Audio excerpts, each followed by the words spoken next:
যে হচ্ছে প্রিন্স ছবি এঁকেছে আর এই যে তো প্রথমেই দেখাই এই যে ব্যাগটা, এই একটা ছাতা কিনেছি, এই যে এটা হচ্ছে আমার মায়ের জন্য, হচ্ছে শাশুড়ি মায়েরটা এখন দেখাবো। এই শাড়িটা হচ্ছে আমার।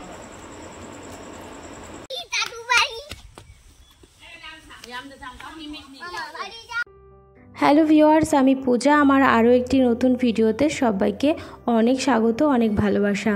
আশা করছি আজকের ব্লগটি দেখতে সকলেরই খুব ভালো লাগবে।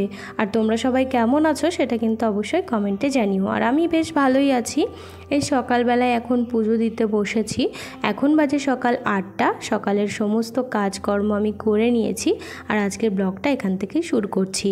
আগের ভিডিওতে যেমনটা বলেছিলাম যে এখন থেকে চেষ্টা করব স্নান সেরে পুজো দিয়ে তারপরেই রান্নাঘরে যাওয়া। দেখা যাক এটা আমি কতদিন করতে পারি। এরকমটা হলে কিন্তু নিজের জন্য অনেকটা সময় বের করে নেওয়া যায়।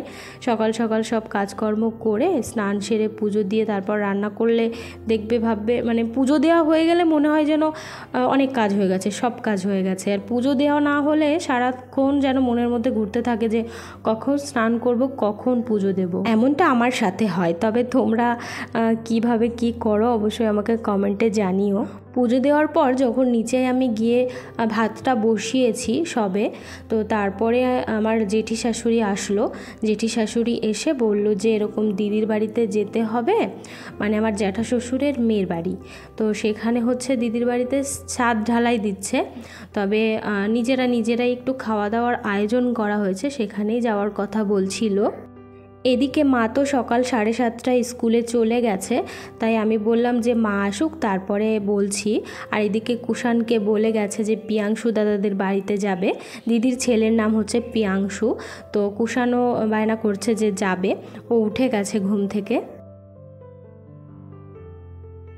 তো দেখো এখন আমি এই যে রান্না বসিয়েছি ওদিকে, আর এদের দুজনকে একটু ড্রয়িং শেখাচ্ছিলাম। না ভিডিও করি, মুছে ফেললি কেন? এই যে হচ্ছে প্রিন্স ছবি এঁকেছে, আর এই যে এটা হচ্ছে আমি এঁকে দিয়েছি, বলেছি এরকম আঁকতে, খুব সহজভাবেই দেখিয়ে দিয়েছি। আর এই যে ভালোই তো এঁকেছো, চেষ্টা করতে করতেই তো হবে। প্রথমে কেউ পারে আঁকতে? না না, প্রিন্স ভালো আঁকে। এদিকে দেখি, এটা এঁকেছিস, এ দেখো, চলো আঁকো। এটা 2 দিয়ে করেছি, এই যে 2। চলো, মাতুব্বরকে আমি একটা মানে যেটা আঁকতে দিচ্ছি সেটাও আঁকবে না, বলছে ঘর আঁকবো। তো আমি এই যে ঘরটা আঁকতে বলেছি, এটা এঁকে দিয়েছি। ও এই যে এটা করেছে, ওই আবার ওটা আবার রাম মন্দির নাকি, ঠিক আছে। তো আমরা দুপুর 12টার পরেই বাড়ি থেকে বেরিয়েছি। মা স্কুল থেকে আসলো 10:30টার দিকে। তারপর খাওয়া দাওয়া করলো, স্নান সারলো, তারপর কুষাণকে স্নান করালাম। আমি তো স্নান করেই নিয়েছিলাম, আর ওই যা বাসন ছিল সেগুলো মেজে ধুয়ে রেডি হয়ে বেরিয়ে পড়েছি।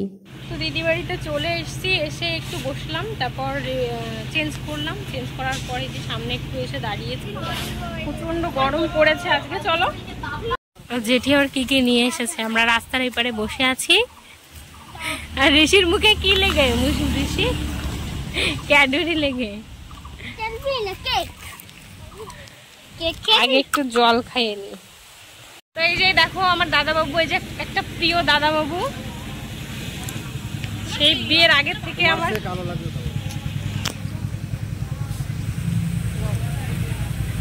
তা কিছু বলতে চাও তুমি?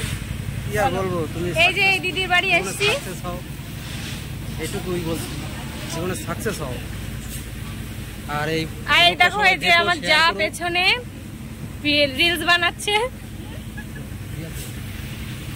কিছু বলে যাও গাইস। এই তো গাইস, বেশি বেশি করে শেয়ার করো, কমেন্ট করো, ফলো করো, এগুলো করো যাতে আমার শালা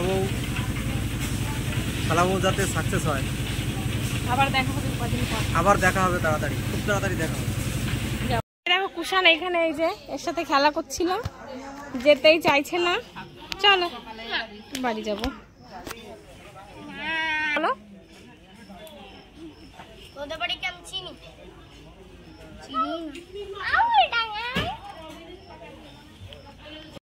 দিদির বাড়ি থেকে তারপরে এসেছিলাম আমাদের বাড়িতে, আমাদের বাড়ি বলতে আমার বাপের বাড়িতে। তো একটু ভেতরের দিকে, তবে খুব বেশি ভেতরেও নয় একটু দূরেও নয়। যাই হোক, এখানে একটু এসেছিলাম, আসলে আমার মাকে নিয়ে যাব আমার শ্বশুর বাড়িতে। তো ভাবলাম যাই, ওদিক দিয়ে বেরিয়ে যাব। আর এদিকে আমার জেঠি শাশুড়িও কোনো দিনও আসেনি, আর আমার যাও আসেনি কোনো দিন, তাই ভাবলাম যাই একটু ঘুরিয়ে নিয়ে আসি। এখানে একটা অ্যালোভেরা কেটে নিচ্ছিলাম হেনা করার জন্য, তবে আজকে আর হেনা করা হলো না। আমরা খাওয়া দাওয়া করে সকালবেলায় আর কি 12টার পরে, সেই 12:30টার দিকে আমরা বেরিয়েছিলাম একটু কেনাকাটা করার জন্য হেলেঞ্চা বাজারে। আর সবসময় হেলেঞ্চা থেকেই কেনাকাটা করা হয়। আর আমার হাজব্যান্ড যখন বাড়ি থাকে তখন আমি দত্তপুলিয়াতে যাই কেনাকাটা করার জন্য। প্রথমে গিয়েছিলাম নাইটির দোকানে, নাইটি নিয়ে এসেছি দুটো, বাড়িতে গিয়ে তোমাদের সাথে শেয়ার করব। তো তারপরে এসেছি আমরা শাড়ি নেওয়ার জন্য জগবন্ধু বস্ত্রালয়ে। এখানে শাড়ি কালেকশান খুব ভালো, বিশেষ করে এই যে সুতির বাটিকের যে শাড়িগুলো হয়, তারপর মলমল কটন, তারপরে অনেক রকম আছে, আমি ঠিকঠাক নামও জানি না। যাই হোক, এই শাড়িগুলো খুব ভালো এখানকার, এখান থেকেই নিই বেশিরভাগ শাড়ি। তো এখানে চলে এসেছি, এই যে দেখতে পাচ্ছ এই শাড়িগুলো ভীষণ ভালো লাগছিল। এখান থেকে 4টে শাড়ি নিয়েছি, বাড়িতে গিয়ে শেয়ার করব যে কোনটা নিয়েছি। কুষাণকে কিন্তু নিয়ে আসিনি, কুষাণকে ওর দাদার কাছেই রেখে এসেছি। আর অনেকদের বাড়িতে আর কি মা দিয়ে এসেছিলো, তবে এখন বাড়িতে আছে কি অনেকদের বাড়িতে আছে সেটা জানি না, বাড়িতে গিয়ে জানতে পারবো। তো দেখো, যাওয়ার পথে আবার দুটো মশারি নিয়ে নিলাম। বাড়িতে গিয়ে সবটা তোমাদের সাথে শেয়ার করব পরের ভিডিওতে, এই ভিডিওতে আর শেয়ার করছি না যে কি কি কেনাকাটা করেছি। হেলেঞ্চাতে এসেছিলাম শাখা নেওয়ার জন্য, তো সেই শাখাই কেনা হয়নি। আসলে সরু শাখা পরার একটু শখ হয়েছিল, শাখা রয়েছে তো সরু শাখা সেরকম ভালো পেলাম না, তাই আর নেওয়া হয়নি। তো তারপরে আমরা এলাম একটু লস্যি খাওয়ার জন্য এই যে এই দাদার কাছে। তো লস্যি খেতে এই গরমের মধ্যে কে কে ভালোবাসো অবশ্যই কিন্তু কমেন্টে জানিও। কুষাণের দিদুন আর কুষাণের ঠাম্মি, এই দুজনকে নিয়ে আমি চলে এসেছি বাজারে। আর এই যে একটা মাসি রয়েছে, এই মাসি হচ্ছে মায়ের মানে আমার শাশুড়ি মায়ের জ্যাঠাতো বোন। এই মাসিকে বলছিলাম নাও লস্যি নাও, লজ্জা পাচ্ছে হয়তো, তারপর মা দিল, তারপরে নিল। যাই হোক, এই মাসির বাড়ি হচ্ছে মামা ভাগ্নে, তবে আমি কোনোদিনও যাইনি, সেইভাবে জানি নাও চিনিও না। তবে একবার আমরা ট্যুরে গেছিলাম মুর্শিদাবাদে, সেখান থেকেই এই মাসিকে আমি চিনি। আসলে আমার অনেকগুলো মাসি শাশুড়ি, যেটা হচ্ছে মানে মায়ের জ্যাঠাতো বোনেরা রয়েছে, পিসতো বোনেরা রয়েছে, এই মিলিয়ে ধরো 15-16টা মাসি শাশুড়ি আমার রয়েছে।